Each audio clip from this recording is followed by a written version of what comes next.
Sejumlah warga Blok 10 Perumnas Antang, Kecamatan Manggala, Kota Makassar, Sulawesi Selatan, terpaksa sahur di lokasi pengungsian. Mereka harus meninggalkan rumahnya karena terendam banjir. Cuaca ekstrim melanda Kota Makassar beberapa hari terakhir, membuat banjir di sejumlah titik. Seputar peristiwa ini pemirsa, kami telah terhubung dengan jurnalis Tribun Timur dengan rekan Siti Aminah. Silakan laporan Anda. Baik, Tribuners dan Nurma di studio dapat saya laporkan bahwa saat ini Kota Makassar dan sekitarnya di wilayah Sulawesi Selatan sedang dilanda cuaca ekstrim. Itu terjadi sejak beberapa hari terakhir di mana Badan Meteorologi, Klimatologi dan Geofisika atau BMKG wilayah 4 Kota Makassar juga telah mengeluarkan peringatan dini cuaca ekstrim atau cuaca buruk di Provinsi Sulawesi Selatan. Peringatan dini cuaca ekstrim tersebut berlangsung hingga 1 Maret 2026 dan dampak dari cuaca ekstrim tersebut sekarang sudah terlihat ada banjir maupun genangan yang terjadi di sejumlah titik di wilayah Kota Makassar, yakni mencakup di 3 kecamatan, Kecamatan Panakukang, Kecamatan Manggala, dan juga Kecamatan Biringkanaya. Dan update terakhir pukul 6.20 WITA tadi bahwa memang terdapat ratusan pengungsi yang rumahnya terdampak banjir kemudian diamankan atau ditempatkan di posko pengungsian banjir yang telah ditetapkan oleh pemerintah setempat atau pihak kecamatan. Dari data yang dirilis Badan Penanggulangan Bencana dan Daerah Kota Makassar bahwa jumlah pengungsi sudah mencapai 545 jiwa dari 169 KK dan seluruh titik pengungsian ini tersebar di Kecamatan Manggala dan juga Kecamatan Biringkanaya. Posko pengungsian memanfaatkan fasilitas umum seperti masjid dan juga sekolah. Dari keterangan Kepala Badan Penanggulangan Bencana Daerah Kota Makassar, Muhammad Fadli Tahar menyampaikan bahwa ada 6 titik yang menjadi pusat pengungsian lokasi banjir.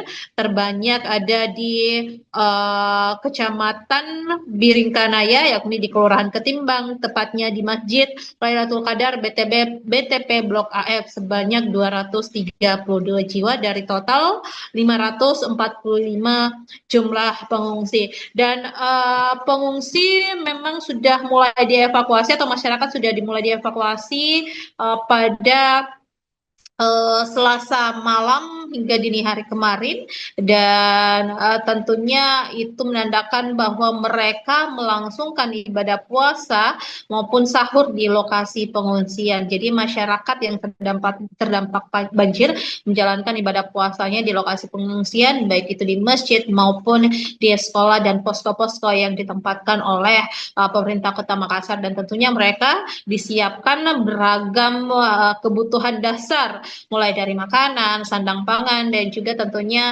obat-obat dan tenaga kesehatan juga diturunkan untuk memeriksa kondisi kesehatan masyarakat yang ada di lokasi pengungsian di Kota Makassar. Dan selain adanya pengungsi dari dampak cuaca ekstrim yang ada di Kota Makassar ini, layanan pendidikan di Kota Makassar juga ditutup untuk sementara waktu sehingga peserta didik mulai dari jenjang PAUD, SD dan SMP dialihkan pembelajarannya atau aktivitas pembelajaran melalui online atau daring, sehingga tidak ada pembelajaran secara tatap muka untuk di Kota Makassar hingga 28 Februari mendatang. Baik, Norma di studio, dan itu laporan dari Kota Makassar.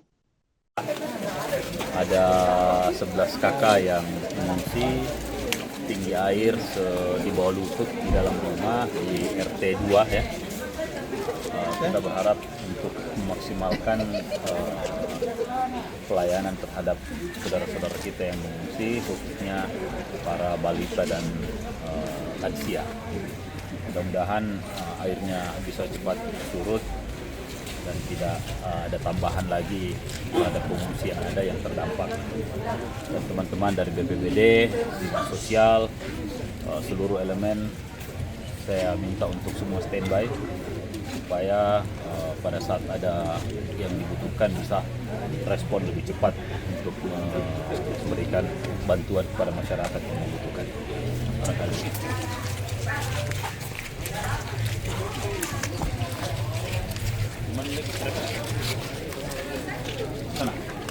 Kan antisipasi seperti menyelamatkan sesuatu berharga, menyelamatkan apalagi ijazah, kelahiran dan sebagainya, seperti tanah itu dari segi materi, dan ya kita berpeluang untuk tidak ada lagi korban jiwa dengan adanya tes ini. Ketika kita mengetahui kapan terjadinya ada alarm daripada early warning system ini, yaitu berupa sirene kah, atau bunyi atau SMS atau WA ke semua stakeholder, apakah itu BPBD, pemerintah, camat, lurah, dinas PU dan semua stakeholder.